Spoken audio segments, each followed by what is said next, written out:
that I could ever not do this again. I mean, Anna's case is different than most people's cases in that, first of all, it's right next door. Secondly, there aren't a whole lot of people who were directly related to her who are right here, who are involved in this. So the search for Anna is by the community, her friends, and her family who is in Poland.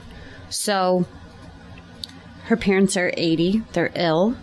Her sister and brother-in-law live in Poland. But even for them to come here, you can't just quit your job. And to move across the ocean and set up shop and house here, there's driver's licenses involved. There's all sorts of legal issues that go with that. And so something like this probably doesn't happen very often, but this was an opportunity to be involved basically on the front lines, which I really didn't know I was signing up for. But through I learned what MailChimp was. I didn't know that you just didn't type like 100 emails into the CC block. I didn't know that there was like... So I learned that by Googling it. And I'm sitting on my back porch and I'm like, oh, this is how people do these things.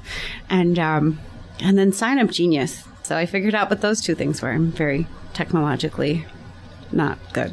So, and then it's weeding out all the weirdos who come and they want to help, and you appreciate, of course, when you're a volunteer group, you appreciate all the help, and we did that, and we did it very quickly, and we got a group of people who were willing to volunteer at every event, willing to be organized, and willing to, okay, listen to reason and logic. Okay, it makes more sense to not go and search instead of let's go figure out if anybody's seen Anna over here, or did anybody see the car come in the neighborhood where her car was found, or did anybody, all of the places that she frequented. It was much better going and asking this information and spreading the word of Anna. I mean, one night we went to King of Prussia Mall, and I don't think they liked it so much, but we did go, and we handed out flyers, and it was amazing how in 2 towns over, nobody knew this woman was missing.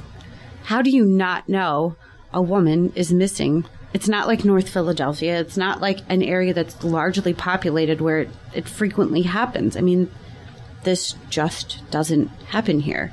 And the news is so compartmentalized now because we get what we want, and even though it's everywhere, we filter it down to what we want. And even that, I mean, it's interesting to see how you give a news station or a reporter a press release, or you give them information, and it still gets twisted somehow into something else. Yeah, even in writing. But I got to say, in defense, if you get a rapport with people, and one of the people that I think is just great is John Rollins, who you mentioned earlier. I've had a couple of dealings with him, and he's just always been a gentleman, and he's always been a professional. And if you tell him something in confidence, it's in confidence. It's absolutely incredible, and I agree with you. And I wasn't familiar with Brandon Hudson before this either, but between the two of them, I've been majorly impressed with how they've been willing to basically drop everything and come and meet us. But yes, John's been incredible. Even this past Sunday, I asked him if he could be at the Gathering of Hope, and he's out of the country on vacation, but he still sent someone. Well, he cares about his stories. He really does. You can sense that. It does bother him. It's not just a story. And Brandon, I don't know directly, but I know one of his colleagues. And there's a generation of people over there that's a younger generation of people, millennials and the such, that are over at NBC 10. And they may not be horrible. I'm not sure yet, but they may not be horrible, which is the highest praise I can give a millennial. I completely understand. I am one, I think. You are? I think so. How old are you?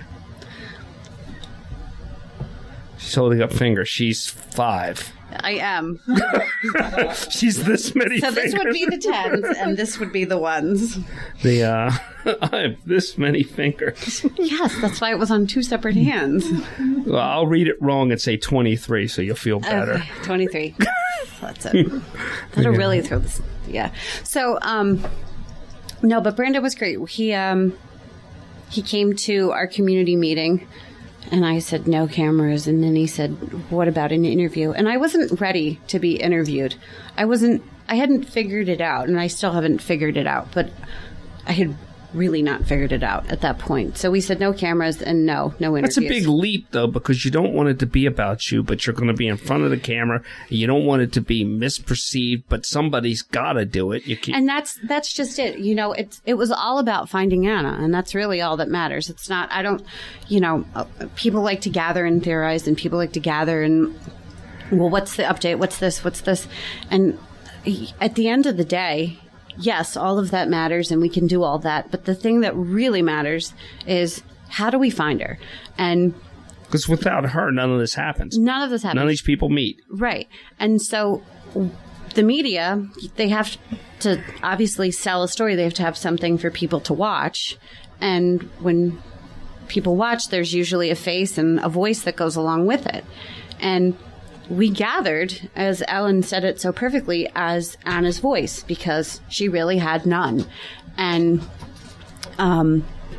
so to get on the news and be interviewed, we didn't want to take away from Anna. But then we quickly learned, you got to get on the news if you want her story to be alive, and they're not going to keep coming around if nobody's going to be interviewed. Right. So somebody has to be willing to step up and be interviewed. And I'm one of the only people who is leading everything who isn't directly related to her.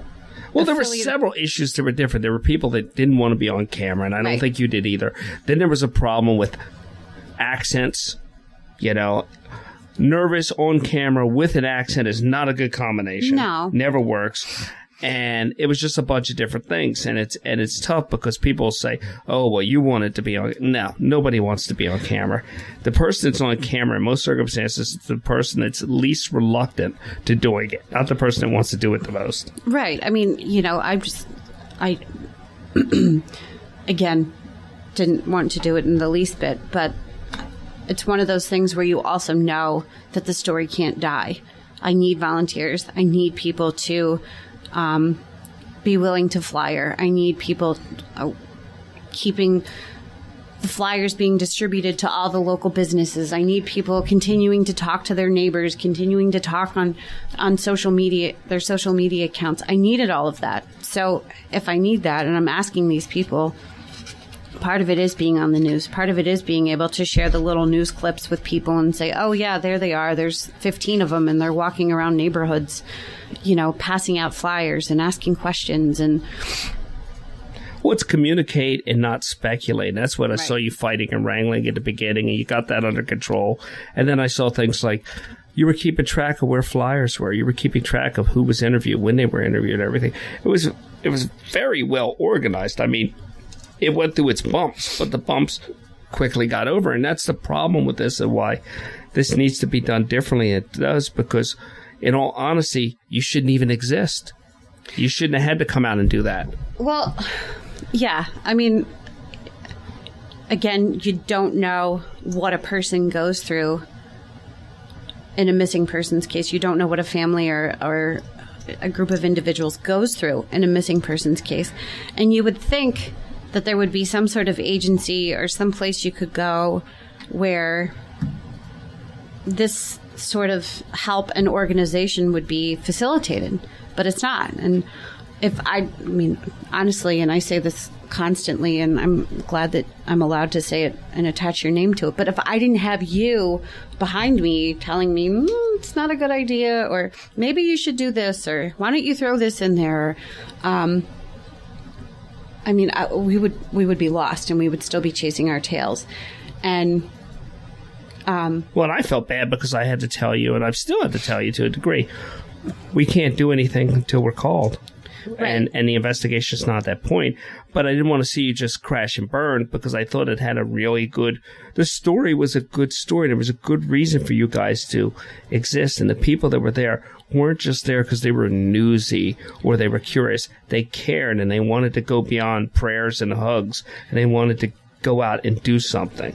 And it's been quite amazing and quite a renewal of my belief in humans. But I have met some of the most incredible people through this past month. Just people who don't know Anna. I mean, the Polish community, they don't know Anna. The only thing they have in common is that they're Polish. And, you know, on Sunday night, we had one girl that drove down from Queens and one girl that drove down from Ewing. They had letters that were translated for us from Anna's parents in Poland. We had, you know, the community members, they have given up so much of their own personal resources and time. We have the one gal owns a bakery and she was baking cakes and pastries and labeling them with Anna labels and giving them away for donations on Sunday. And